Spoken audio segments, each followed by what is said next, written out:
trošku sa to tak napája na tú našu tému dneška, čím budeme uzatvárať, a to je kráčanie v duchovnej autorite. A ten môj príbeh som hovoril nielen preto, aby ste ma poznali, aby som sa predstavil, ale možno aby ukázal takú realitu toho, v čom žijeme.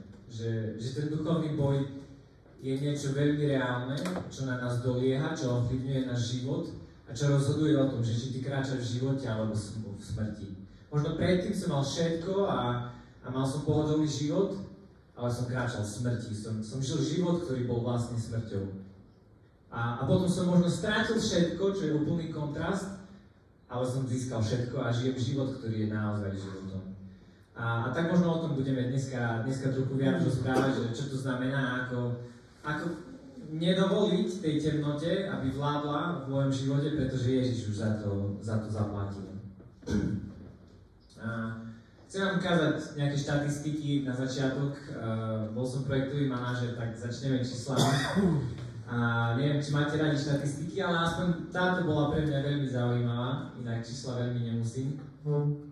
Toto sú štatistiky katolíckej cirkvi za rok 2023. Každú misijnú nedeľu, ktorá je koncom októbra, katolícka cirkev zverejňuje štatistiky. A toto nie sú najnovšie dáta, boli zverejnené v roku 2023, ale sú trošku staršie.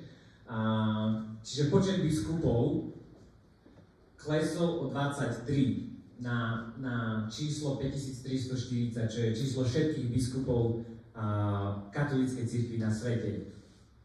Počet kňazov klesol o číslo 2347. Spolu to potom robí 407 000 kňazov, ktorých máme po celom svete. Najväčší úbytok bol v Európe, minus 3600 kňazov v Európe. Počet reholníkov, to znamená reholných bratov, ktorí nie sú kňazmi, ale sú reholi, klesol o 795. Keď dobre čítate tabuľku, tak si môžete všimnúť trend, že najväčší úbytok znova v Európe. Počet reholných sestier klesol o 10 588 na koncové číslo 608 000. A trend pokračuje, v Európe to je minus 7800. Aj v našej diecéze, keď sa pozriete na tú realitu, mnohé kláštory sa zatvárajú, sestry odchádzajú, spájajú sa do menších kláštorov, odchádzajú. Iba minulý rok v srdci našej diecézy v Spišskom podhradí pri Spišskej kapitule zavreli kláštor, írske sestry odišli naspäť do Írska. ZKSM, Združenie kresťanských spoločenstiev mládeže, teraz dostalo do správy obrovský kláštor s kapacitou, neviem, 70-80 lôžok, kde si pri Trenčíne. Lebo reholníci nie sú, kňazi nie sú, biskupy ubúdajú. A taká je realita. Toto je katolícka cirkev, okay? Toto sú kňazi, reholníci, možno si poviete, mňa sa to netýka. Ja som otec, manžel, slobodný, tak máme pre vás štatistiku. Toto je štatistika rozvodovosti na Slovensku za rok 2022. Také zaujímavé čísla, ktoré som z toho vyťahol. Hneď prvý údaj je miera rozvodovosti. Včera Jude hovoril o Malajzii, tak my ako Slovensko neodskočíme ďaleko, pretože miera rozvodovosti je 28%. A neviem, čo vám hovorí toto číslo a nakoľko to je šokujúce alebo prekvapujúce, ale pre mňa vedieť, že jedno z 3 manželstiev sa rozpadne, je dosť silná káva. Priemerná dĺžka rozvedeného manželstva, to si môžete tipnúť, môžete nahlas povedať, že sa odvážite, koľko rokov? 2 až 3 roky? 10, 25, 8. Dobre tipy, je to desi medzi tým všetkým. 15,1 roku. Toto nie sú manželia, ktorí po pol roku zistili, že sme absolútne rozdielni, nerozumieme si. Toto sú manželia, ktorí spolu boli 15 rokov a zrazu spolu nedokážu žiť, nedokážu fungovať, nedokážu žiť normálny život. Toto je realita na Slovensku. A ešte jeden zaujímavý údaj, ktorý mňa najviac šokoval, a to si môžete tipnúť, že čo je najčastejšia príčina rozvodu manželstva. alkoholizmus, peniaze, od rodiny preč, práca z rodiny, nevera. Ani jeden z vás nemá pravdu. Toto je taká tabuľka, tu na naľavo môžete vidieť tie príčiny rozvodu a je tu jeden riadok, ktorý úplne vyčnieva na všetky ostatné a píše sa tu, že rozdielnosť povách, názorov a záujmov. A toto je niečo, čo aspoň môj mozog nedokázal nejako pochopiť. Lebo keď si po 15 rokoch manželstva povieme, že spolu nevieme žiť kvôli rozdielnym pováham a názorom a záujmom, niečo je zlé. A toto je možno taká štatistika, prehľad toho, v čom žijeme, čo je realitou našich životov. A keď sa tak pozrieme na to celé, že vlastne kam to smeruje, mi to tak veľmi sa mi to tak napája na tú tému tejto našej konferencie, zasadení, že všetci títo ľudia boli zasadení na nejaké miesto Bohom, kde ich Boh povolal do kňazstva, manželstva, reholného života. Čokoľvek bol Boží plán pre ich životy, Boh ich zasadil. Boh ich zasadil na to miesto a Božím plánom bolo, aby boli ako ten strom zo žalúby 1, že jeho listie nikdy neprináša ovocie v pravý čas. Čokoľvek sa stane, on bude pevne stáť, lebo je zakorenený, lebo je pri rieke. A všetci títo ľudia boli zasadení, začali s Bohom a skončili bez Neho. Viete, táto štatistika, toto nie je iba niečo, čo sa na voľno kdysi rozpadlo. Toto sú ľudia, ktorí stratili Boha. Toto sú ľudia, ktorí odišli od Ježiša. Minus 3600 kňazov v Európe. To nie je nejaké zlyhanie toho, že zle som si vybral na začiatku, nevedel som, že život po seminári bude asi takýto. Mne to ukazuje na oveľa väčší problém, ktorý máme a ten problém je kríza autority. A aspoň ja osobne vidím také dva hlavné príčiny a to prvou je zneužívanie svetskej autority a to je možno také globálne, to môžeme vidieť tak úplne prakticky. Keď sa pozriete všade okolo seba, pozriete sa do našej vlády, pozriete sa na Rusko a Ukrajinu, pozriete sa na regióny, pozriete sa na možno svoju farnosť, ja neviem. Všade okolo seba môžeme vidieť tento trend toho, že niekomu bolo niečo zverené, niekde bol zasadený a vidím len málo príkladov ľudí, ktorí stoja ako Boží muži na tom mieste, ktoré im bolo zverené, aby ho spravovali tak, aby prinášalo slavu Bohu a aby oni prinášali ovocie, aby Božie kráľovstvo cez nich rástlo. Oveľa častejšie je to realita skôr taká, že niečo mi bolo zverené, buď bojujem o to, aby som to vôbec ustal, alebo to zneužívam pre seba. Rusko, Ukrajina, Irak, vojny, to všetko je zneužívanie svetskej moci. Stojím na pozícii, mám silné slovo a tak si môžem povedať. Môžem si žiadať, môžem bojovať, môžem sa domáhať. Vo vláde sedí, kade kto možný nebudem menovať. Pre našich ľudí, pre mňa, preto, aby to fungovalo pre nás dobre, všetko je kríza autority, zneužívanie svetskej autority, ktorá nám bola daná.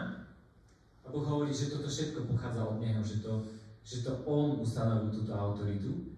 Ale nie o tom chcem hovoriť, lebo toto siaha kde si oveľa hlbšie. A ten ďalší level toho, kde ten problém vlastne je a odkiaľ vyviera, je druhá príčina, lebo z nej to všetko vyviera a to je strata duchovnej autority. Keď my stratíme duchovnú autoritu, ktorú nám Boh dal, začneme zneužívať tú svetskú, do ktorej nás Boh postavil a potom sa všetko začne rozpadať. A na to, aby sme mohli vôbec hovoriť o autorite ako také, potrebujeme pochopiť, že vlastne čo to je a na čo sa to používa, lebo to môže byť také trochu nepochopené slovo z tohto gréckeho exousia, kde sa toto slovo autorita spomína v Božom slove. Úplný taký význam toho znamená, že to je moc konať. To znamená, že Boh nám dáva moc, ale autorita je dovolenie konať s touto mocou. Môžete si ako príklad predstaviť napríklad sudcu na súde.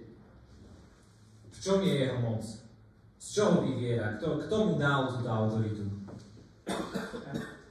Jeho autorita je v tom, ako silno klepe s kladívkom, ako odročí niečo, alebo toho, že prirodzene nesie autoritu, lebo je veľký chlap.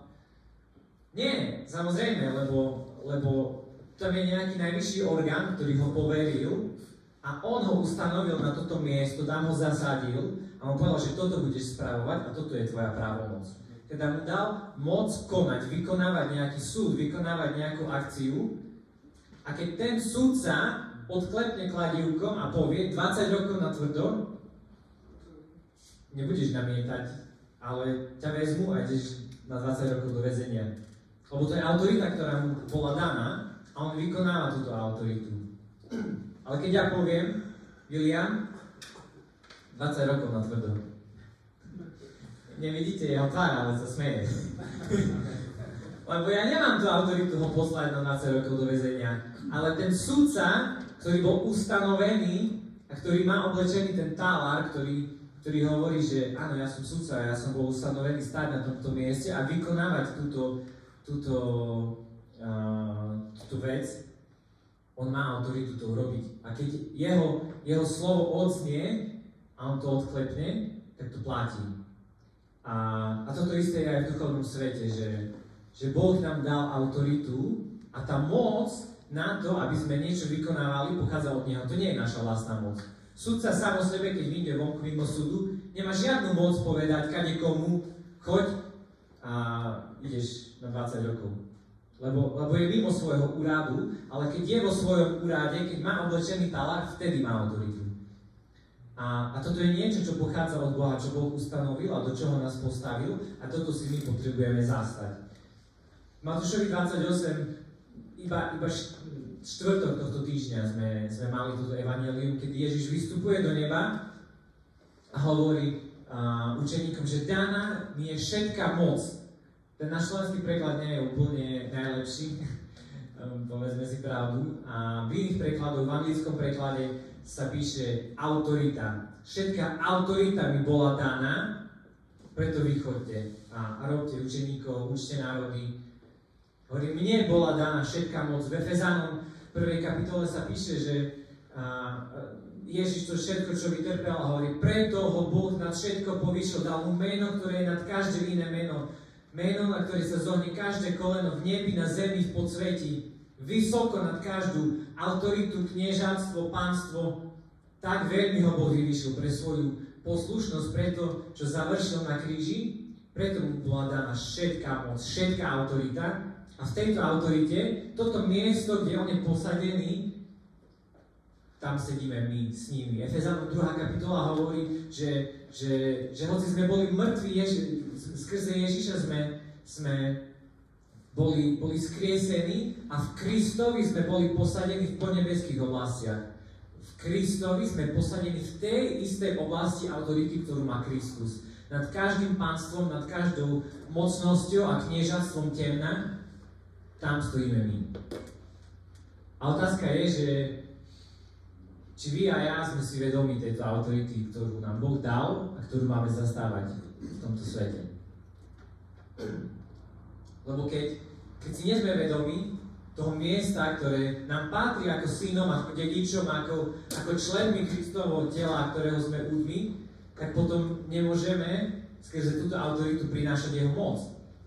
A Ježiš hovorí, že tí, ktorí uveria, tí, ktorí budú sprevádzať znamenia, budú klásť ruky na chorých a ozdravujú, budú šľapať po hladách, po škorpiónoch a ničím neuškodí. A my žijeme životy zbité, životy prehry, životy ťažké. A otázka je, že prečo? Možno preto, lebo si nie sme vedomi tej autority, ktorú nám Boh dal, ktorú nám Boh zveril a preto v nej nedokážeme stať. Môžeme sa pozrieť na to, že skáde to vlastne vyšlo a čo to znamená, aby sme lepšie pochopili, čo vlastne nám Boh zveril a do čoho nás volá. Toto je začiatok celej Biblie, Genesis, 1. kapitola. Boh si povedal, potom ako stvoril celý vesmír, stvorím človeka. Chcem s ním spolupracovať na stvorení, na tom, čo som vytvoril a tak hovorí Adamovi, Boh ich požehnal Adama a Evu a hovorí, poďte a množte sa, naplňte zem, podmaňte si ju a panujte. Podmaňte si ju a panujme. Toto je odovzdanie autority, ktorú Boh mal, lebo to stvoril a svojemu stvorenstvu, svojemu synovi hovorí, tebe to odovzdávam. Ste tu mnohí otcovia, alebo keď nie ste otcovia, ste aspoň synovia. Keď otec kúpi nové auto, ešte vonia novotou z výroby. Vzácna vec. A keď príde ku synovi, dá mu kľúče a hovorí, že ja ti dôverujem, môžeš s ním jazdiť, nebudem sedieť vedľa teba všetko kontrolovať, tebe dávam kontrolu nad tým. Bol by som veľmi taký ohromený dôverou toho otca, keby som bol syn. A keby som bol syn, tak by som asi veľmi dôveroval synovi, keby som toto robil. A toto robil Boh s nami. Tak veľmi nám dôveroval, že to všetko, čo stvoril, celý svet, celý vesmír, nám povedal, podmaňte si ju a panujte. Panujte nad tým všetkým, že toto nemá ovládať teba, ale to ty máš ovládať toto. V mojej moci, v mojej autorite, pre moju slávu, lebo toto bol ten dizajn. Toto je ten plán, kedy to bude tebe prinášať požehnanie, keď ty budeš šťastný a Boh bude oslavený.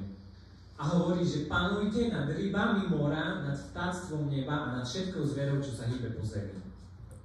A ono to môže znieť tak veľmi jednoducho, že si predstavíte vtáčiky, ktoré tam lietajú a že rybičky v mori si tam plávajú a on mu povie, že panuj nad tým a si povie, že a ja žijem trošku ťažší život toho, čo by bolo zverejné, to, v čom ja musím stať, že ryby v mori nie sú to, na čím ja mám panovať, že Adam to mal trošku ľahšie, či? Ale keď sa trošku pozrieme hlbšie na ten zmysel a dovolíme duchu vyťahnuť z hĺbky toho, čo Boh s tým asi chcel povedať, keď hovorí, že panujte nad rybami mora.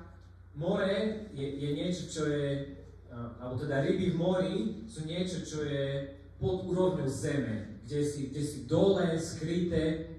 V Božom slove, keď sa píše o mori, keď sa píše o vlnách, je niečo zlé. Peter, keď sa topil, keď volal na Ježiša zachráň ma, sa topil v niečom zlom, v niečom ťažkom. A ryby mora teda môžu predstavovať niečo, čo je v nás skryté, v čom sa môžeme topiť. Často sú to naše strachy, naša úzkosť, veci, ktoré nás blokujú, to, čo si o nás iní budú myslieť, to, ako to bude vyzerať, to, že či na to mám, či som dosť dobrý, hnev, ktorý mám vo vnútri, ktorý ma ovplyvňuje. Toto všetko sú ryby mora, na ktorými povedal Boh Adamovi, že ty vládni nad nimi, nie toto bude vládnuť nad tebou. Keď hovorí o vtáctve neba, tak sú niečo, čo lieta vysoko hore, niečo, čo nemôžeš chytiť. To sú všetky naše túžby, plány, všetko, čo by sme chceli dosiahnuť, kariéra, peniaze, všetko, za čím sa naháňame a stále nám to kdesi uletí. Boh hovorí, že to ty si mal nad tým panovať. Nie to, čo tam je hore, kde stále tu naháňaš, že to bude kontrolovať teba. A posledné, tretie, hovorí ešte aj o zveri, ktorá sa hýbe na zemi. A v celej tej množine bol aj had. Teda zver, ktorá sa hýbe po zemi, je moc nepriateľa. Je niečo, čo sa ti snaží zobrať život, čo sa ťa snaží oklamať, čo sa ťa snaží stiahnuť dole z toho miesta, ktoré ti Boh dal. Boh Adamovi zveril, do jednom verši mu zveril autoritu nad všetkým týmto a povedal, panuj nad tým. A prešli 2 kapitoly a v Genesis 3. kapitole čítame, že prišiel had, zviedol Evu a celé to skončilo. A otázka je, že kde sa stala chyba. Nechcem hovoriť herézii, ale nevieme presne, kedy počas Genesis nastal pád Lucifera. Kedy sa Lucifer zoprel Bohu a pozhodený dole, ale moje osobné také vnímanie toho je, že keď toto Boh povedal a vymenoval všetky tie 3 oblasti, v ktorých by Adam mohol padnúť, tak to bolo už vtedy, keď vedel, že je niečo, čo mu to miesto môže zobrať. To nebolo ešte predtým, keď všetko bolo krásne, ružové a nebolo žiadne nebezpečenstvo. Keď Boh povedal, ty panuj nad tým, to znamená, že tam je niečo, čo mu môže ten život zobrať. A Boh mu zveril túto autoritu a prišiel prvý útok, prišiel had a stiahol Evu. Nemal plod. Nemal plod. Nestal na veži. Nestal na veži. Adam mal tak pozor na to, aby diabol neprišiel k Eve, aby ju nestiahol, aby ju neoklamal.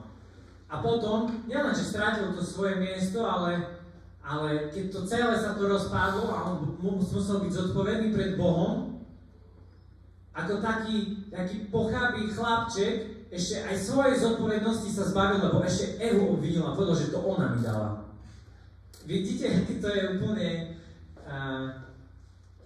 vtipné, smejeme sa na tom, ale toto je realita našich životov. Že Boh nám dal niečo fakt veľké a žijeme, nežijeme, to, čo nám Boh dal. Každý si môžete povedať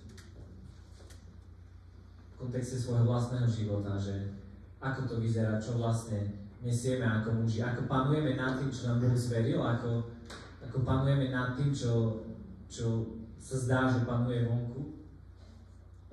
Keď Lucifer padol, Božie slovo hovorí, že sa stal vládcom tohto sveta, preto keď Ježiša pokúšal v púšti, hovorí, že pozri sa, všetky kráľovstva a všetko bude tvoje. On to mohol dať, lebo to patrí jemu. Všetko, čo tu je, on je to vládca na tejto zemi, lebo bol zvrhnutý. A napriek tomu Boh nám dal autoritu, ktorá je nad toto všetko. Teda Adam strátil toto miesto, preto Ježiš musel prísť, aby ho znova získal a znova nám ho mohol odovzdať. Efezánom 1. 2. kapitola. A teda keď ty nebudeš kráčať do svojej duchovnej autorite, iný prevezme tvoje miesto. A to, že iný prevezme tvoje miesto, neznamená len to, že keď ty sa zbavíš odpovednosti, keď ty nepríjmeš to povolanie, ktoré Boh má pre tvoj život, že tam ostane prázdne miesto. Lebo toto je boj o územie, tu nič nezostane prázdne. To je boj dobra so zlom, Satan proti Bohu. A keď ty necháš niečo prázdne, niečo automaticky zaplní to územie, lebo to je vojna. Keby Ukrajina bola prázdna, keby tam nikto nebol, myslíte, že by ju nechali len tak? Putin by tam nabehol s celým týmto, aby to obsadil. A keď my toto robíme ako svetskí ľudia, o čo viac je tento boj reálny v duchovnom svete. Boli sme teraz v Poľsku minulý týždeň a keď sa pozriete vonku, kráčate po uliciach, ten útlak nepriateľa, to koľko územia zabral v katolíckom Poľsku, je úplne šokujúce. Boli sme v Žabke kúpiť si hotdog, vyšli sme vonku, otvoril som dvere a predo mnou stoja dvaja satanisti. Čierne tetovania okolo očí, kríže hore nohami, obojok s takými špicami, oblečení úplne v kožených plášťoch, loga anarchistické. Ja nemusím mať charizmu rozlišovania, aby som povedal, že toto sú satanisti. A všade, kde sa prejdete, 13-14 ročné deti s tetovaniami, lepky a znameniami smrti a kadečoho možného. Lebo to územie bolo prázdne, tak ho prebral. Iný prevezme tvoje miesto. Chcem vám povedať príklad zo Starého zákona. Možno poznáte proroka Eliáša, obrovský prorok v Izraeli. Vrchol jeho kariéry bol, keď prišiel k Achazovi a hovorí, zvolaj celý Izrael, všetkých svojich prorokov, 400 balových prorokov sa zhromaždilo na Karmeli a pamätáte si tu stáť, keď Eliáš povedal, že doneste bička mne, doneste bička Bálovým prorokom a budeme volať. A ktorý Boh odpovie ohňom, ten Boh je pravý. A oni sa modlili, Báloví proroci, a zvolávali meno. A nič, oheň neprichádzal, Eliáš sa z nich vysmieval. A potom Eliáš povedal ešte, hoďte vedro vody na toho môjho bička. Eliáš sa modlil, zrazu príde oheň z neba, spálil všetko, ešte aj tú vodu z toho, čo bola okolo oltára. Obrovské víťazstvo Eliáša, obrovské víťazstvo nad všetkými Bálovými prorokmi. Môžete si predstaviť, že by tu stála pred vami armáda neviem akých satanistov a duchov a démonov a čoho všetkého. Všetkých ich pobil Eliáš. Obrovské víťazstvo. Keby ste boli prorok v Izraeli v tom čase, toto je vrchol vašej kariéry, od toho už nie je nič vyššie. Obrovské víťazstvo a zrazu začína 19. kapitola, prvý verš. Ako keby sa to prelína do novej epizódy a Jezabel bola manželka Achaza, kráľa tej doby. A keď sa Jezabel dopočula, že čo sa stalo, že Eliáš pobil Bálových prorokov, že ich pozabíjal, ona mu povedala, že to, čo si ty spravil našim prorokom, spravím ja tebe. Zoberiem ti život. V podstate sa začala bojováčka na Eliáša. A Eliáš na vrchole svojej kariéry, najväčšie víťazstvo, Boží muž, o ktorom do dneska počúvame, a ktorého ešte aj Ježiš spomínal, zrazu sa dáva na útek a hovorí Božie slovo, že sa nalákal, vstal a odišiel, aby si zachránil život a začína cestu na púšť, kedy uteká pred tým všetkým, čo sa mu snaží zobrať život a skončí to až tak, že si sadne pod borievku, žiada si zomrieť a hovorí Bohu: Páne, už dosť, Páne, už nedokážem žiť taký život, už ho zober odo mňa. A neviem ako vy, ale ja som bol v takých momentoch, kedy už som kričal na Boha, že dosť, že už toto nechcem ďalej žiť takto. A možno problém je to, že utekáme namiesto toho, aby sme sa postavili tomu, čo nám chce zobrať život, čo čelíme, čo je ťažké, čo je náročné, lebo nechceme čeliť, tak radšej utekáme. A dôsledok je toto, že si žiadal zomrieť, že ten život, ktorý mal, už ani ten mu nebol drahý, hoci si ho chcel zachrániť, to je obrovský paradox. A tak Eliáš uteká, a celé to pokračuje, prichádza k nemu Pánov anjel, dáva mu jesť, pokračuje. Prichádza k nemu Pán a pýta sa ho: Čo tu robíš, Eliáš? Nevysvetľuje mu nič, nedáva mu odpovede, iba sa ho pýta: Čo tu robíš, Eliáš? Ako keby taká vyžitka, že ja som ti dal takú autoritu, že si pobil všetkých Bálových prorokov a jedna Jezabel ťa zastrašila a ty utekáš pred všetkým. Namiesto toho, aby si stál na tom mieste, kde som ťa ustanovil za proroka, ktorý nesie moju moc, moju autoritu, si pobil 400 prorokov a jednej Jezabel sa bojíš. A koľkokrát toto je realita môjho a vášho života, že možno zvládneme veľké boje, prebojujeme veľké veci a zrazu príde kríza v manželstve a sme hotoví. Zrazu príde konflikt na pracovisku a ideme do kolien a nedokážeme tomu čeliť, lebo sme strátili za autoritu, ktorú nám Boh dal. Možno sme vyhrali iné boje, ale potom príde jeden, ktorý všetko obráti hore nohami. Eliáš pokračuje, stále uteká, Boh zase prichádza k nemu a druhýkrát sa ho pýta: Eliáš, čo tu robíš? Čo vystrájaš? Prečo utekáš? Celé to pokračuje a Eliáš mu vysvetľuje: Ja som posledný posledný prorok v Izraeli, všetci mi chcú zobrať život. Koľkokrát my sme v takej situácii, že si myslíme, že sme jediní spravodliví ostali stáť, len ja mám pravdu, len ja chcem bojovať za to, čo je správne a vy všetci ostatní tu ste proti mne. Keď celé toto končí a Eliáš stretne Boha, nebol ani v búrke, nebol ani v ohni, prichádza v tichom vánku, Boh stretáva Eliáša na tom Božom vrchu, už po tej celej jeho ceste, po tom celom jeho utekaní. A Boh mu hovorí, nevysvetľuje nič. Nevysvetľuje, čo zrobil zlé, nepozbudzuje ho, ale hovorí iba jednu vec. Staň, vráť sa svojou cestou na Damaskú púšť a keď pôjdeš, pomáš Hazaela za kráľa nad Aramom, Namsieho syna Jehu a pomáš za kráľa nad Izraelom a Safatovho syna Elizea z Abel-Mehuli pomáš za proroka na miesto teba. Facka pre Eliáša. Obrovské víťazstvo, Eliáš utiekol a keď si myslí, že stojí ako spravodlivý pred Bohom, Boh mu hovorí: choď a pomôž niekoho istého, ktorý bude robiť túto robotu namiesto teba.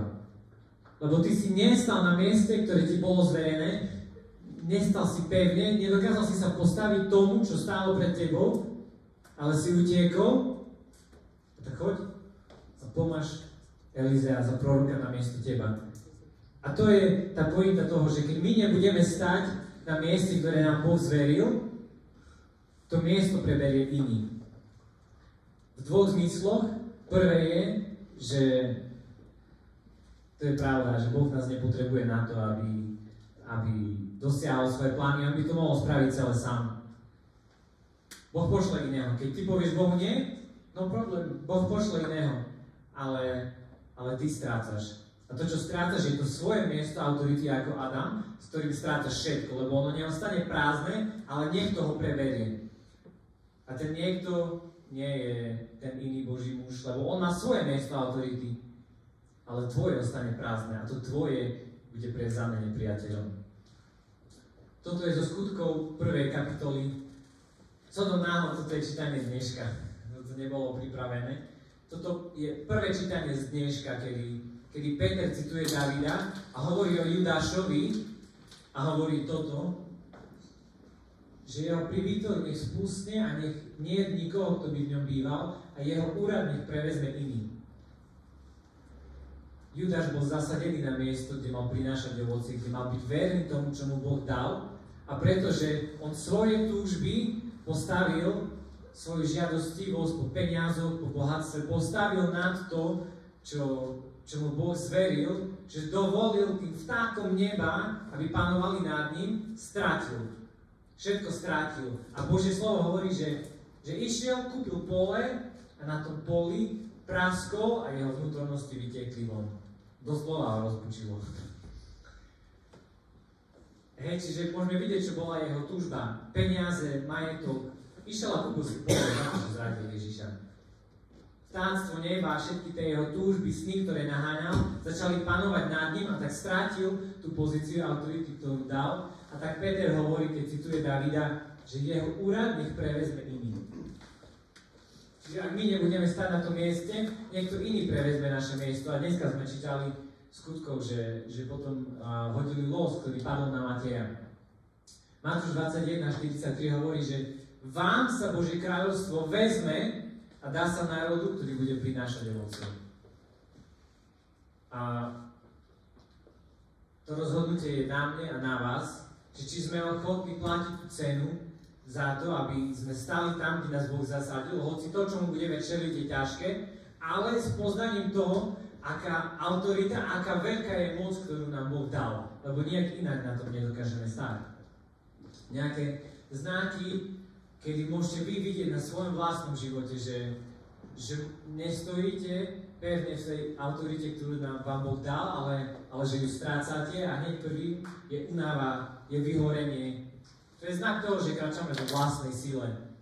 Viete, keď sa pozriem, pre mňa toto je úplné masaké svedectvo, keď sa pozriem na Juda, ktorý už je vo veku, kedy by si mnohí ľudia zaslúžili oddych a už plánujú dôchodok, a on ide z lietadla za kazateľnicu z programu na program, z krajiny na krajinu, pracuje do jednej, do druhej v noci, je stále s ľuďmi, ide v takom tempe, ktorému môžeme zavidieť všetci.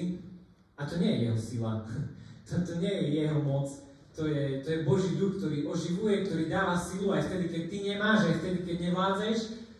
Ideš a ty máš život a nesieš život, pretože duch cez teba prúdi, Boží život cez teba prúdi, lebo si zasadený pri rieke a ty potom prinášaš ovocie všade, kam kde prídeš.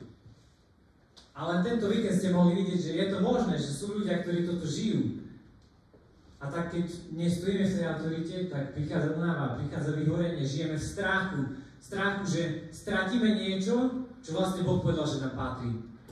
Keď si nie sme vedomi tej autority, ktorú nám Boh dal, že dokážeme pevne stať, to je jedno, aká búrka príde, tak budeme žiť v strachu. Ako učeníci na loďke, keď začali volať na Ježiša, že Páne, nedváž, veď hynieme.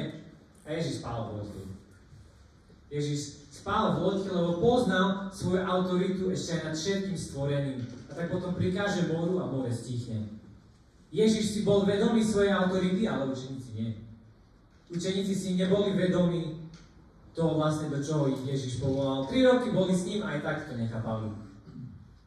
A tak keď nebudeme stáť v tom, čo Boh dal, nebudeme poznať moc tej autority, tak budeme žiť v strachu.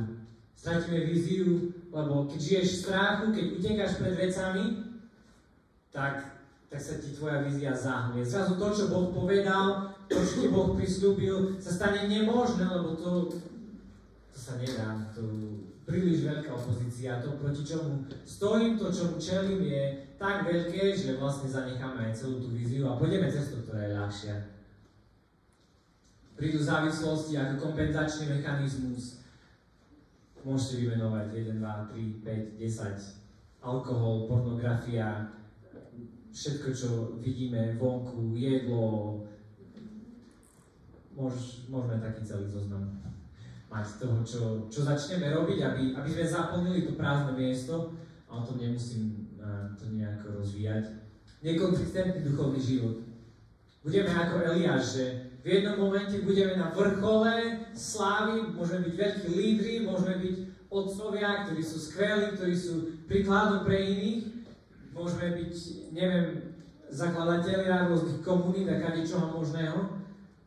A potom príde nejaký zápas a budeme utekať ako Eliáš. Stratíme to, čo nám Boh dal. Ideme z extrému do extrému toho, že buď idem za Boha, idem so všetkým, tlačím cez všetko, vediem chvály, kážem, som všade, obsahujem projektor, peviem plachty v kostole, všade budem. A potom úplne na opačný extrém do toho, že ani sa mi nechce mať ráno modlitbu, lebo všetko to, s čím zapasím, ma už tak otravilo, že vlastne už ani sa mi nechce zapasiť a sa topím v tom bahne hriechu a toho všetkého, čo na mňa doľahlo. Extrémny z jedného do druhého, buď obrovský výkon v oblasti duchovného života, alebo úplné bahno a topenie sa. Utekanie pred povinnosťami. Príde manželka, povie, tvoj syn zápasí s týmto, mal by sa s ním porozprávať. Povieš, nie, to ty lepšie vieš, ak mu to vysvetlí, to ženy majú takú väčšiu múdrosť. Príde nejaký problém v práci, tak radšej nejak to zametieme pod stôl, len aby sme tomu nemuseli čeliť. Môžete si povedať sami pre seba, čo to znamená. Si sme všetci zažili na svojom živote, že sú momenty, kedy chceme utiecť pred tým všetkým. A tak potrebujeme pochopiť, že kde vlastne ten boj sa odohráva, lebo on je úplne reálny a na všetkých z nás dolieha. A možno my to zažívame ako nejakú ťažkosť, ako niečo, čo nás emocionálne ubíja. A list Efezanom 6. kapitole píše o tom, že náš boj nie je proti krvi telu, že to nie je ten kolega, čo má iný názor ako ty, že to s ním zapasíš. A možno ťa vytáča do nepríčetnosti a možno manželka ti žerie nervy, ale to nie je zápas s krvom a s telou, to nie je ten človek, to nie je tvoje vlastné neviem čo, ale Božie slovo hovorí, že tu sú kniežatstva, že tu sú mocnosti, že tu sú vládci tohto temného sveta, ktorých agenda je Jan 10.10. Zlodej prichádza len, aby krádol, zabíjal a ničil. A že ten boj je veľmi reálny, že keď sa pozriete všade naokolo, tak všade vidíte to, čo to znamená krádnuť, zabíjať a ničiť. Že diabol prichádza, Peter vo svojom liste píše, že diabol obchádza ako revúci leon, hľadá, koho by zožral. Že možno si aj postavil plód okolo tej svojej vinice. A to neznamená, že diabol nechodí okolo neho a že nehľadá nejaké miesto, kde možno diera, nejaká slabina, možno nejaká hanba z minulosti, tvoj hriech, ktorý už je dávno odpustený, ale on príde s takou myšlienkou, a že stále si v tom, stále to ešte nie je vyriešené, Boh ešte stále ti to neodpustil a zase si tam. A zase ťa zožral s tým celým, čo na teba pripravil. A tak potrebujeme vedieť, že kde vlastne sa ten boj odohráva, lebo potrebujeme vedieť, aké sú zbrane nášho boja. Lebo keď budeme bojovať argumentami a budeme bojovať našou múdrosťou a našim názorom toho, ako by to malo byť a presviečaním, tak nikdy nevyhráme, lebo toto nie je ten boj, ktorý vedieme.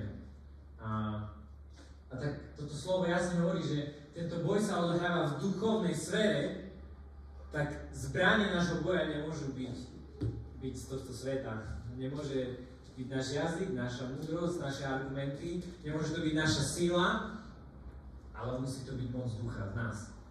Vtedy budeme môcť viesť boj, ktorý budeme môcť vyhrať.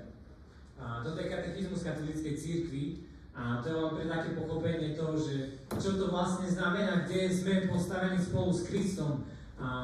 Bod 664 hovorí, že sedieť po pravici Otca znamená nastolenie Mesiášovho kráľovstva a jemu bola odovzdaná moc. Znova slovenský preklad hovorí moc, ale ten ozajstný preklad hovorí o autorite, teda dominion z angličtiny, o nadvláde, o autorite. Teda jemu bola odovzdaná moc, sláva a kráľovstvo, jemu slúžili všetky národy, kmene a jazyky, jeho vláda je večná, nikdy nezanikne, jeho kráľovstvo nikdy nebude zničené. To, čo Ježiš prišiel na túto zem opraviť, to, čo Adam stratil, je toto. Že to miesto autority, tá pozícia v ponebeských oblastiach, kde Ježiš sedí po pravici Otca, je toto miesto, ktoré pre nás vydobil a jeho vláda bude večná, jeho kráľovstvo nikdy nezanikne. Tak ešte aspoň v rýchlosti sa dostaneme k tomu, čo to znamená naozaj kráčať v duchovnej autorite. Eliáš bol príkladom, ktorý možno strátil tú duchovnú autoritu, ale my chceme vedieť, ako v nej kráčať. Sú mnohé príklady, ale vybral som príbeh, ktorý všetci poznáte, a to je Ježiš na púšti, ale možno z trochu takého iného kontextu sa na to pozrieme. Teda Lukáš 4. kapitola hovorí o tom, že Ježiš v Jordáne je pomazaný, Duch Svätý zostupuje na neho ako holubica vo fyzickej podobe, teda bol pomazaný duchom. Tento bod 664 potom navezuje na iné, ktoré hovoria, že jeho meno Kristus znamená pomazaný, a teda byť pomazaný v Izraeli v tom čase znamená, že som oddelený pre Boha na splnenie nejakého zámeru, nejakého posolstva. A Ježiš bol kňazom, prorokom a kráľom, zastával všetky tieto úrady. My skrze krst zastávame tie isté úrady a máme prinášať to isté pomazanie do všetkých týchto oblastí. A teda bol pomazaný duchom, kedy mu hovorí, to je tá identita, to už bol diabol, ale pri tom krste mu tam zaznelo, že toto je môj milovaný syn, v ktorom mám zaľúbenie, teda nad Ježišom zaznelo to, kým on bol. Nie, že by to nevedel, ale Boh to potvrdzoval, a to znelo nad ním, že keď bol pomazaný a bol postavený na to miesto, ako ten sudca v talári, ktorý bol určený zhora, postavený a zasadený, tak Ježiš svojim otcom bol určený a pomazaný, a to pomazanie znamenalo, že ty máš moc vykonávať tieto veci. A išiel na púšť, celé toto poznáte, to zrýchlíme. Prichádza diabol, pokúša ho, akcii, Boží syn. Teda útočí na ten základ toho, kým on je. Aká drzosť Božieho syna sa pýtať. Či veríš tomu, že si Boží syn. A možno sa nad tým zasmejeme, ale toto diabol robí s nami, lebo keď on sa nebal Ježiša nám padnúť v tom, že či vôbec verí tomu, že je Božím synom, o čo viac mňa a teba. To bude prvá vec, ktorej nás sa bude snažiť oddeliť od Boha, lebo keď ty nebudeš veriť a stať v tom, že si Boží syn, tak vlastne strácaš dedičstvo, lebo dedičstvo je pre synov, nie pre otrokov. Strácaš dedičstvo tej slávy, autority a toho všetkého, čo ti patrí, lebo už nie si synom, ale otrokom, hoci Ježiš ti toto miesto vydobil. Ježiš mu odpovedá Božím slovom, nielen z chleba žije človek, prichádza diabol druhýkrát ho pokúša, a to je to, čo som spomínal, dám ti všetky tie kráľovstvá, ich moc a slávu, lebo som ich dostal a dám ich tebe. Je vládca tohto sveta, a tak ho láka na to, čo mu môže ponúknuť. A znova Ježiš sa bráni Božím slovom, hoci on sám je Boží syn a všetko, čo vyjde z jeho úst, je v podstate Božie slovo. Ale on sám musel poznať Božie slovo a ním sa brániť. tretíkrát prichádza, zaviedol ho do Jeruzaléma, postavil na vrchol. A znova ten istý trik, ak si Boží syn.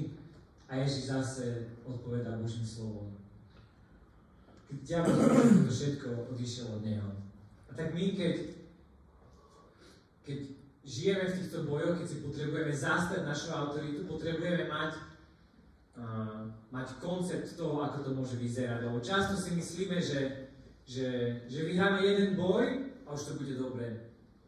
Ale ten boj za bojom a ťažší a znova tie isté veci, čo predtým a celé sa to motá a stále stojíš v tom zápase, ale si možno na konci tých 40 dní, kedy si vyhladnutý, unavený, znechutený, vtedy prichádza, aby krádol, zabíjal a ničil. A tak my potrebujeme vo všetkých týchto udalostiach jedné za druhých stále obstať, nielen ten prvýkrát.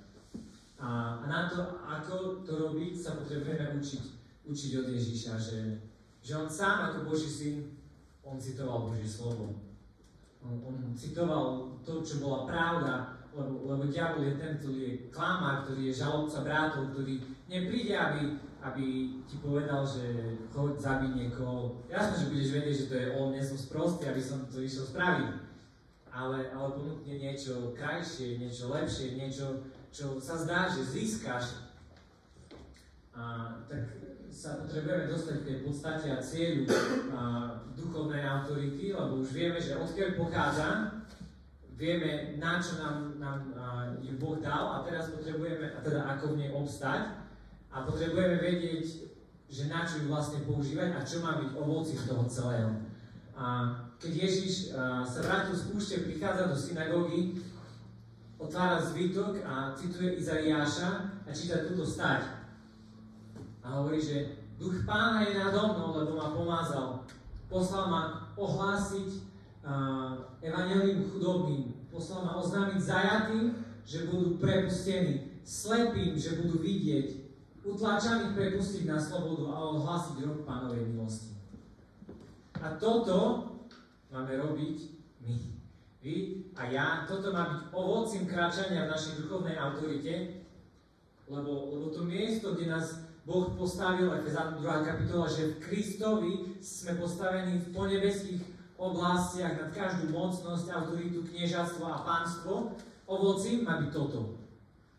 Že tvoja rodina nebude stratená, nebude žiť v závislostiach, že nebudú ľudia, ktorí budú odtrhnutí ďaleko od Boha, spútaní v strachoch, depresiách, úzkostiach a neviem čo všetko možno, v veciach tohto sveta a môžete si vymenovať celý ten zoznam, ktorý všetci poznáme.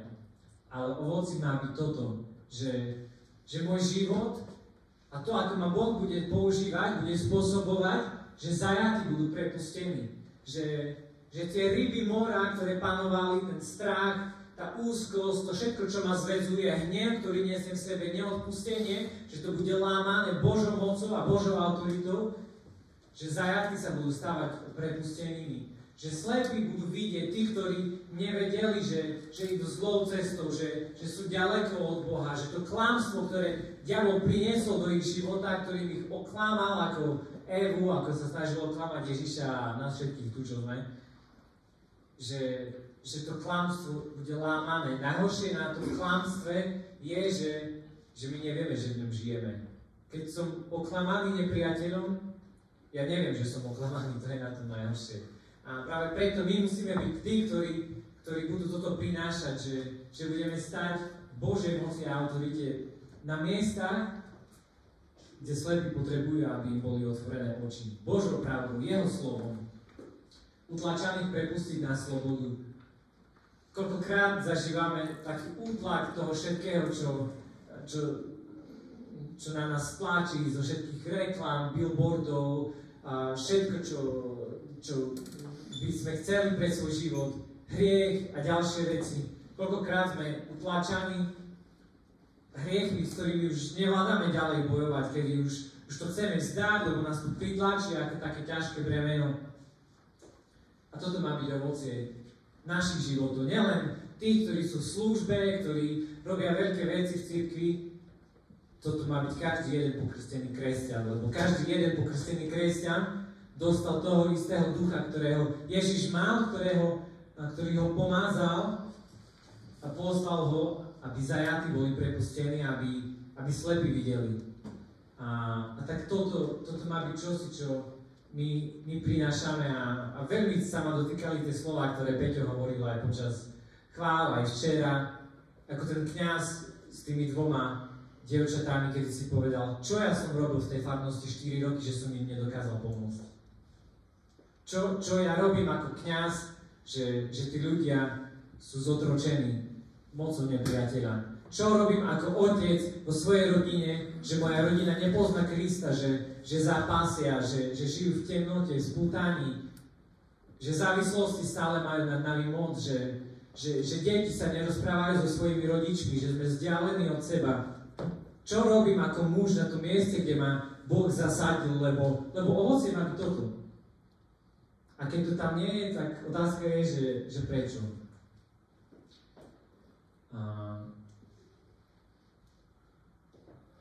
K čomu sa chceme dostať na záver, je to, že to neprichádza ľahko. Že stáť v autorite, v moci, ktorá bola Bohom zverená a je obrovská, napriek tomu, že je tá moc tak veľká, nie je ľahké. A ten zápas je reálny, to znamená, že stále budeme musieť zápasiť, ale to je to pointou. Že hoci zápasíme, už vieme, že sme zvíťazili. Pápež František z jednej zo svojich meditácií z októbra 2014 hovorí, že náš kresťanský život je taký vojenský život. Si to vyžaduje silu a odvahu odolávať diablovým pokušeniam, hlásať pravdu. Ale hovorí, že je to krásny boj, lebo vo vnútri máme tú radosť, že Ježiš už zvíťazil. A pokračuje a hovorí niečo veľmi zaujímavé a to je možno tá pointa, s ktorou vás tu dneska chcem nechať, že keď sa chceš usilovať o duchovný život, musíš bojovať. Preto večer, keď sme sa modlili, sa nemodlil Jude za vás, pretože je pomazaný a veľký a neviem čo všetko, ale vás posádil, aby ste vy bojovali za svoje rodiny, aby ste vy bojovali za svoje manželstva, pretože to vy musíte bojovať. Lebo v boji sa učíme, ako odolávať, v boji silnieme, v boji rastieme a potom dokážeme stať v tej autorite, ktorú nám Boh dal. Ono to neprichádza lusknutím prstov a že to nikdy nestratím a možno niekedy sa stane, že ho pustím z toho miesta a diabol mi ho vezme a dovolí mu, aby vládol, ale najlepšie na tom celom je, že Ježiš toto všetko už zaplatil, on už bol posadený po pravici Otca.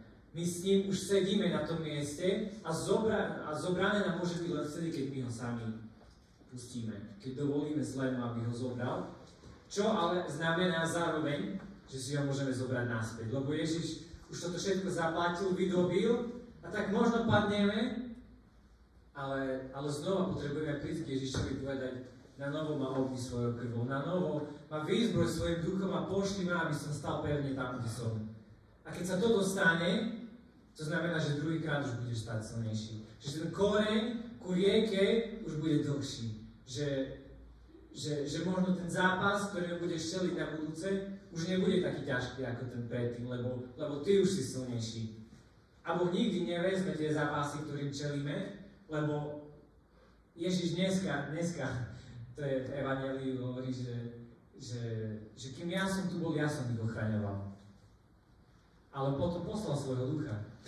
Že už tu Ježiš nemusí stať fyzicky, aby nás ochránil, ale on nám dal to dedičstvo, v ktorom on kráčal, aby my sami sme stali pevne tam, kde nás zasadil. A tak my sa toto potrebujeme učiť. Potrebujeme bojovať, potrebujeme kráčať a silne, ako Jude včera hovorí, že to mliaždenie toho vína, ono príde.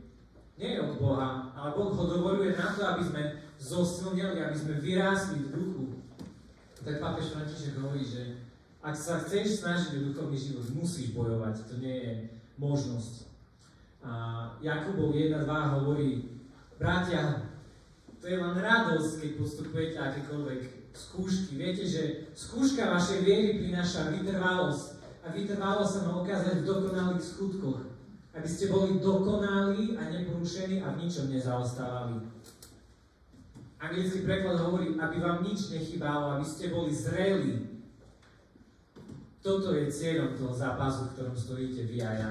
Že on je reálny, dolieha na nás, ale môžem sa rozhodnúť, ako zareagujem. Buď budem ubitý, budem nadávať, budem mať hnev v sebe, že vôbec musím stáť v tomto všetkom, alebo môžem byť ako Jakub, keď hovorí, že pokladajte to len za radosť, lebo ja viem, že ovocie toho, čo teraz zažívam, v čom teraz bojujem, je oveľa väčšie, lebo to, čo budem potom prinášať, je toto.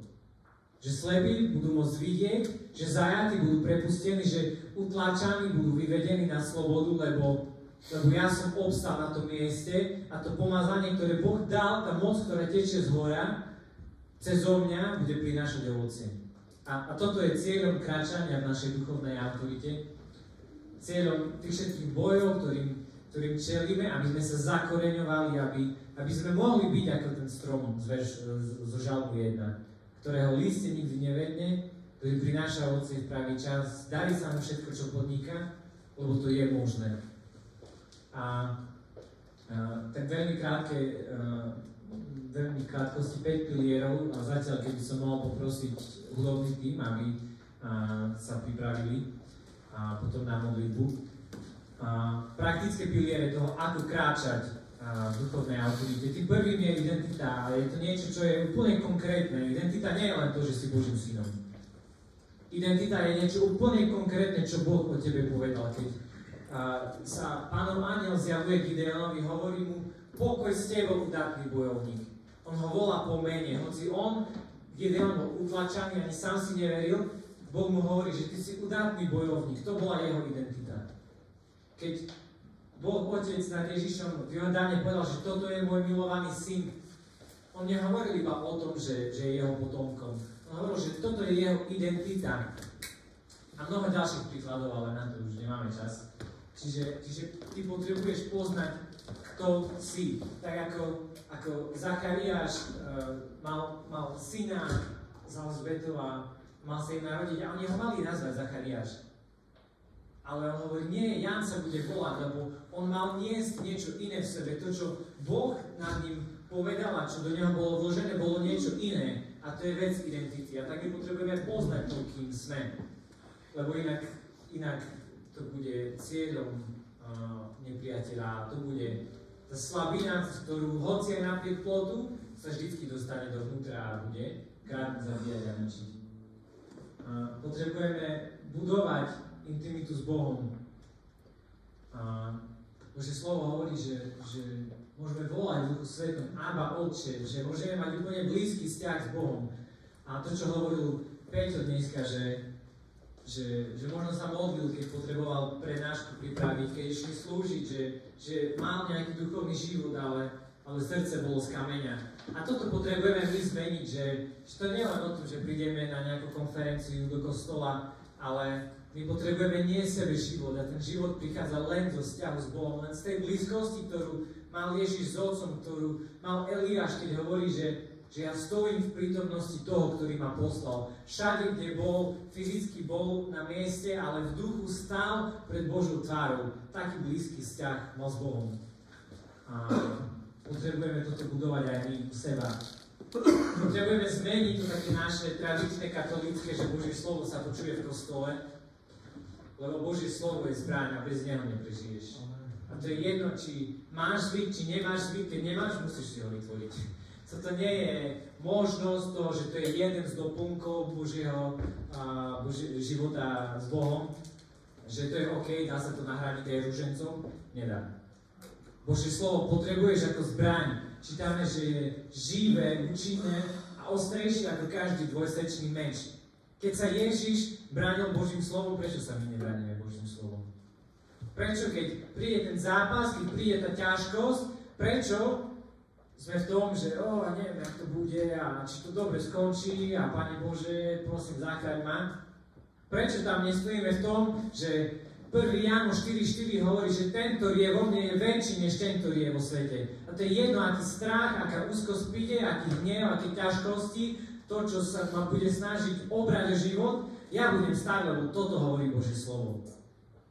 kým nemáme toto vybudované vo svojom živote, stále budeme prehrávať zápasy, v ktorých budeme stáť, lebo budeme neozbrojení. Tak, bojujme, aktívne rozlišuj. A toto je veľmi dôležité, možno s tým mnohí máme problém. Nie je to jednoduché. Ježiš potreboval rozoznať, že to, čo k nemu prišlo na púšti, bol nepriateľ. Lebo keď si všimnete, to bolo to isté, čo mu chcel dať Otec. Všetky kráľovstva sveta, všetku vládu a moc, to bolo jeho dedičstvo, on bol Božím synom.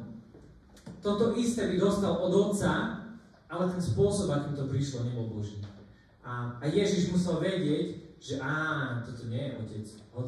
Hoci toto isté prichádza ku mne, ale toto bol anjel svetla, ktorý mi to chcel dať, ale iným spôsobom. On chcel, nie moja vôľa, ale tvoja, Otec, nech sa stane. A tak my potrebujeme rozlišovať, lebo v duchovnom boji to bude častokrát tak, že to bude vyzerať ako Boh, bude to voňať ako Boh, bude sa to tváriť ako Boh a nebude to Boh. A tak my potrebujeme rozlišovať. Preto potrebujeme mať intimitu, preto potrebujeme poznať Božie slovo, lebo inak neobstojíme. Posledný pilier, potrebujeme trénovať používaním tej autority. Preto Boh neodstráni zápas, preto Boh nás nenechá kdesi na kraji, kde nie je až tak horúco v tom ohni. Boh nás postaví do stredu toho všetkého. Hovorí, že zlato a striebro sa čistí ohňom.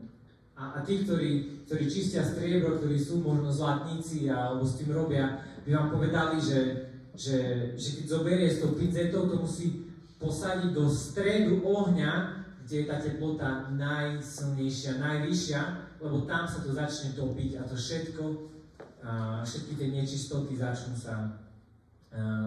sa odplavovať. A tak sa pýtali jedného zlatníka, že dokedy tam držíš ten kúsok toho kovu? A hovorí, dovtedy, kým v ňom nevidím svoj obraz.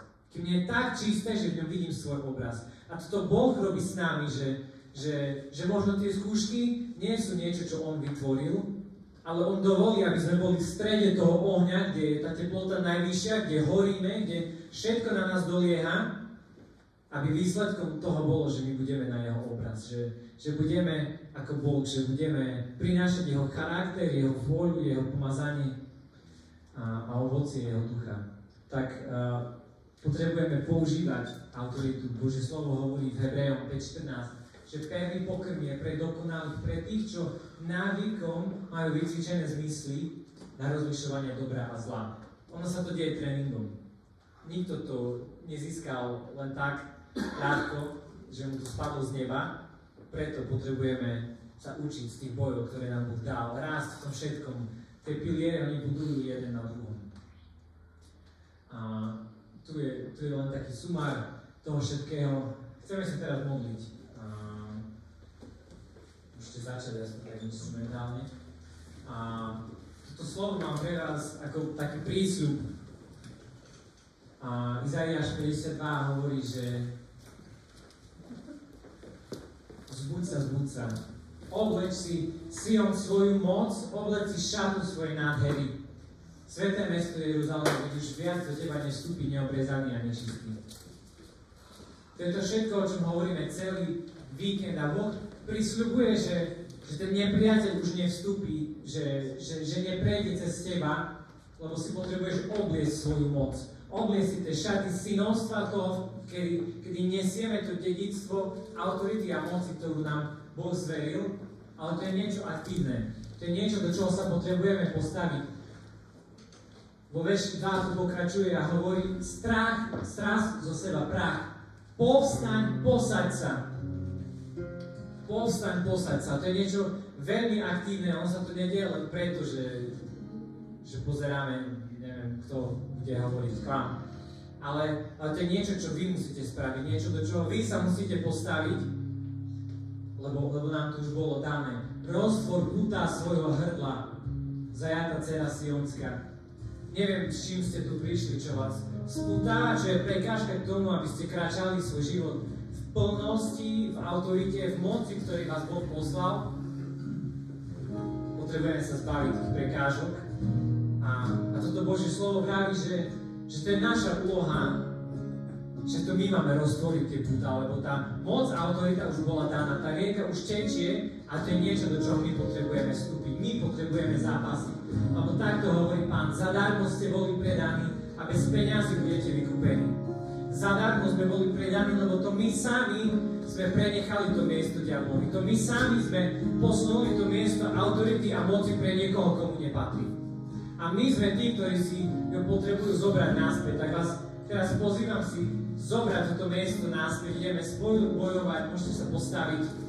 Ideme znova spievať túto pieseň, že náš Boh je väčší.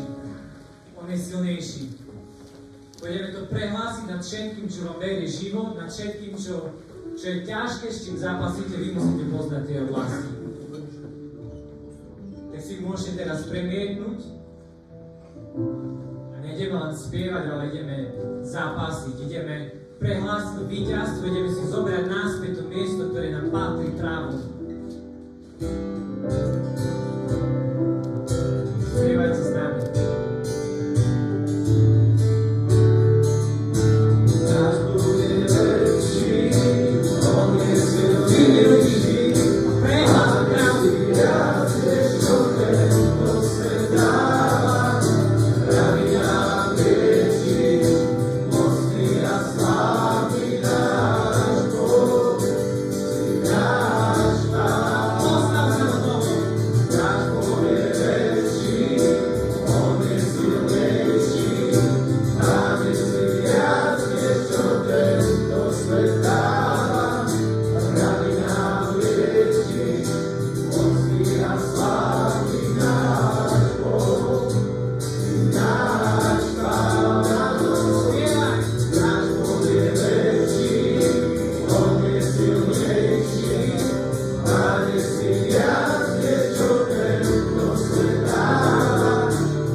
Nedostal ducha strachu, ale ducha sily a odvahy.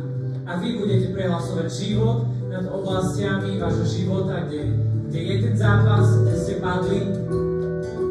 Čiže budeme spievať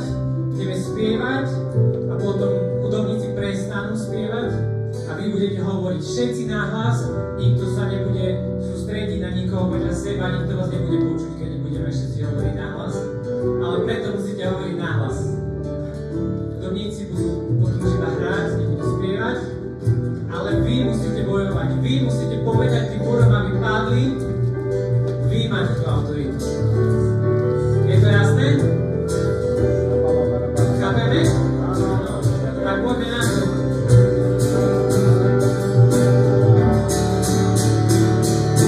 Náš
čo tento svet dáva, rany nám liečiš, mocný a slávny náš Boh.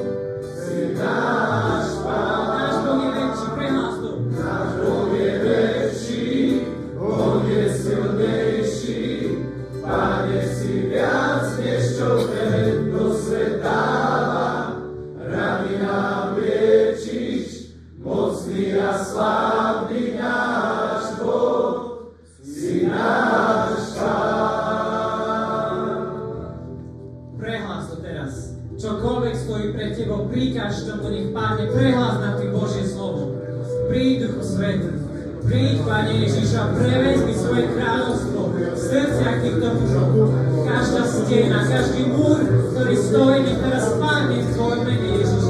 Si povedal, že sme povolaní pred slovom. Čokoľvek, čo nás zväzuje, čo stojíme, kde prehrávame, Ježiš, od dnes nech je tvoje. Vyhlásujeme tvoje víťazstvo, tvoju moc. V mene Ježiš nech padne každý strach, každá úzkosť, každá depresia, duch prehry, sklamania, nech odíde v mene Ježiš. Každá závislosť, každý hriech, každé otroctvo, nech je zhoráde v mene Ježiš. Otvor svoje ústa, ty sám to prehlás nad svojim životom. Víťazstvo v mene Ježiš. Vezmi si ho, lebo ti patrí. Otvor svoje ústa, máš. Príď Ježiš, príď tvoje kráľovstvo. Príď do sveta. Postav nás na miesto, kde si nás zasadil. Vylej rieku svojho pomazania. Doň, zmeníme, príď do sveta. Príď, Pane Ježišu. Príď do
Večera Boh je za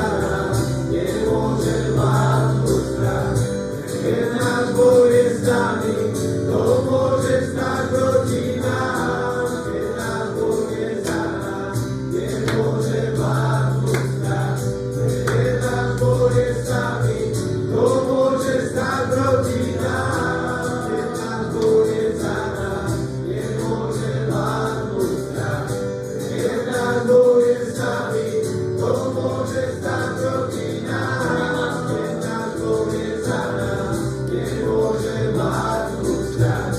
Keď náš Boh je s nami, kto môže stať proti nám?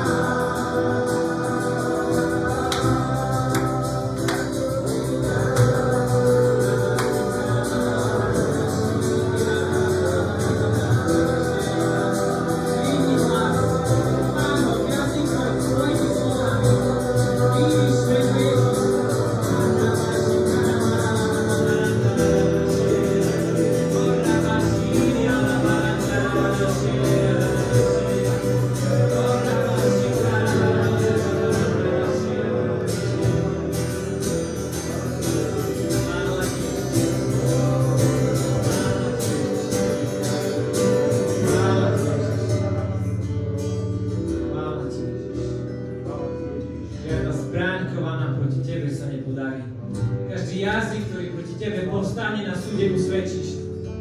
Mene Ježiš.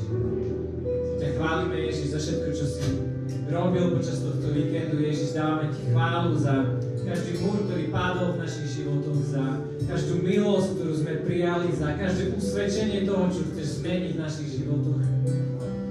Chvála ti, Ježiš, že si živý, že nás meníš, že nás robíš mužov, ktorý si nás povolal, aby sme boli. Nech je sláva Otcu, Synu, Duchu Svätému, ako bolo na počiatku, tak je teraz i vždycky, na veky vekov. Mária, prosíme o tvoju ochranu, o tvoj príhovor, aby si kráčala s nami a pomáhala nám stať sa mužmi, tak ako si vychovávala a pomáhala Ježišovi, aby dozrel do zrelosti, tak pomáha aj nám, keď sa modlíme. Zdravá z Mária. Milosti plná, Pán s tebou, požehnaná si medzi ženami a požehnaný je plod života tvojho Ježiš. Svätá Mária, Matka Božia, pros za nás hriešnych, teraz i v hodinu smrti našej. Amen. Zatleskajte Pánovi.